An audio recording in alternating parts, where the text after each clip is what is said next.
আসসালামু আলাইকুম। আমরা আজকে আম সংরক্ষণ ক্ষতি নিয়ে আলোচনা করব। আমাদের মোট উৎপাদনের এই আম সংরক্ষণ যে ক্ষতি সেটি অর্থনৈতিক প্রায় 30 থেকে 40%। তো আমরা আজকে এই সংরক্ষণ ক্ষতি কিভাবে হয় এবং কিভাবে আমরা এই ক্ষতিটাকে কমাতে পারি, এই ক্ষতি কমালে আমাদের কোন কোন ক্ষেত্রে কাজ করতে হবে সে বিষয়গুলো নিয়ে চলুন পর্যায়ক্রমে শুনি। আমের সংযুক্তর ক্ষতি কমানোর জন্য প্রথমেই আমাদের জানতে হবে আমের ম্যাচুরিটি রিস্কটা আসলে কোন সময় আমটা পরিপক্ক হয়। এক্ষেত্রে হচ্ছে এক একটা জাতের আম এক এক সময় পরিপক্ক হয়। আমরা যে সচরাচর যে জাতগুলো আমরা যাদের সাথে পরিচিত, যেমন আম্রপালি, খিসরাবাদ বা হিমসাগর, এই জাতগুলো সাধারণত মুকুল ফুল ফোটার পর থেকে 120 থেকে 130 দিনের ভিতরে সংগ্রহ করা উপযুক্ত সময়। আমরা যদি সেই সময়টা জেনে সঠিক সময় আমরা সংগ্রহ করতে পারি, সেক্ষেত্রে হচ্ছে আমরা সংযুক্তর ক্ষতিটা অনেকাংশে কমিয়ে আনতে পারি। আমরা আম সংগ্রহ করার সময় এই যে দেখছেন বোটা নাই, বোটা থেকে একটু উপর থেকে আমটা ছিঁড়বো। যাতে আমরা যদি বোটা থেকে আমটা ছিঁড়ি তাহলে এখান থেকে কষ বের হয়ে এই আমে কষ লেগে যেতে পারে। সেক্ষেত্রে যেখানে কষ লাগবে সেখান থেকে আম পচা শুরু করবে। সেক্ষেত্রে আমরা সতর্কতামূলক ভাবে আমরা আমের উপর থেকে ছিঁড়বো, জাস্ট এখান থেকে ছিঁড়বো। এইটুকু বোটা সহ আমরা আমটা রেখে দিব কিছুক্ষণ, তারপরে আমরা পরিষ্কার করে পরবর্তী পদক্ষেপে যাব। আমটা গাছ থেকে সংগ্রহ করার পর আমরা খেয়াল করব আম যেন আমরা বোটা সহকারে সংগ্রহ করি। যদি যদি সংগ্রহ না হয় সেক্ষেত্রে যদি এই যে দেখেন আমটার কোয়াশ বের হয়েছে, তো এটা যদি তো আমের ত্বকে লাগে তাহলে আমের পচন প্রক্রিয়াটা ত্বরান্বিত দ্রুত হবে এবং এটা নষ্ট হয়ে যাবে।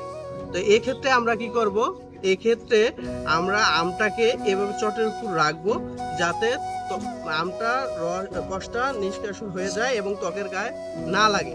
তারপর আমরা কি করব, আমটাকে ভালোভাবে ময়লা আবর্জনা আছে কিনা ভালোভাবে মোছার পর এটা সংগ্রহ করে, এটার কারণ হলো কি আমরা মুছবো কেন, যেন পচন প্রক্রিয়াটা ত্বরান্বিত না হয়, এজন্য আমরা মুছবো।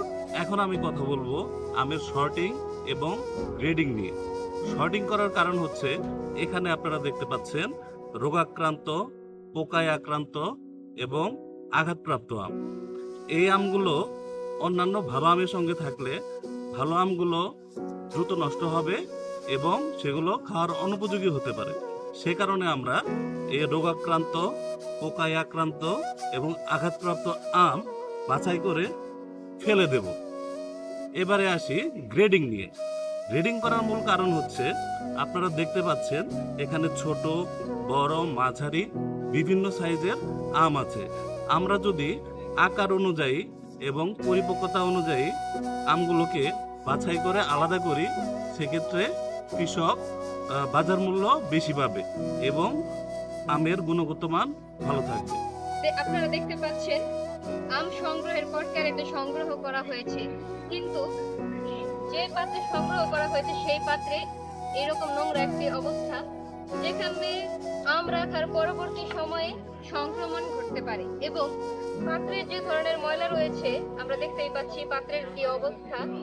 এই পাত্র থেকে আমাদের আমে ব্যাকটেরিয়া জনিত, ছত্রাক জনিত যে কোনো ধরনের জীবাণুর দ্বারা সংক্রমণ হতে পারে। এবং দেখতে পাচ্ছেন প্রতিটা ক্যারেটই মাটিতে রাখা।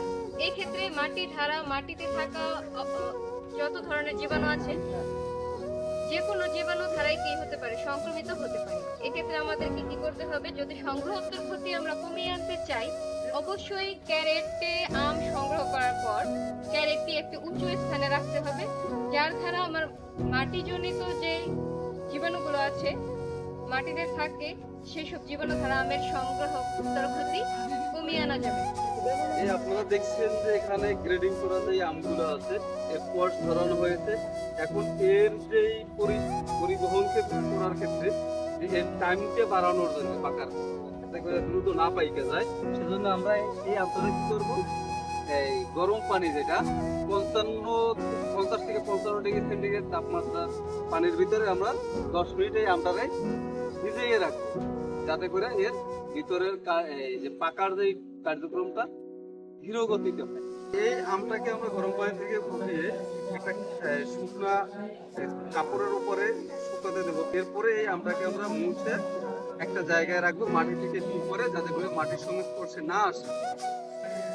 আমরা আম পরিবহনের সময় সবসময় খেয়াল রাখবো ভাঙা এবং নষ্ট পাত্র আমরা পরিবহনের সময় ইউজ করব না।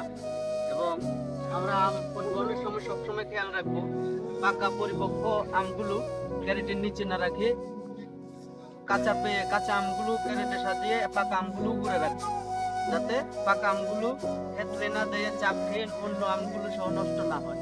আমরা এতক্ষণ আম সংগ্রহ যেসব ক্ষতি এবং ক্ষতি হতে উত্তরণের উপায়গুলো সম্পর্কে জানছি।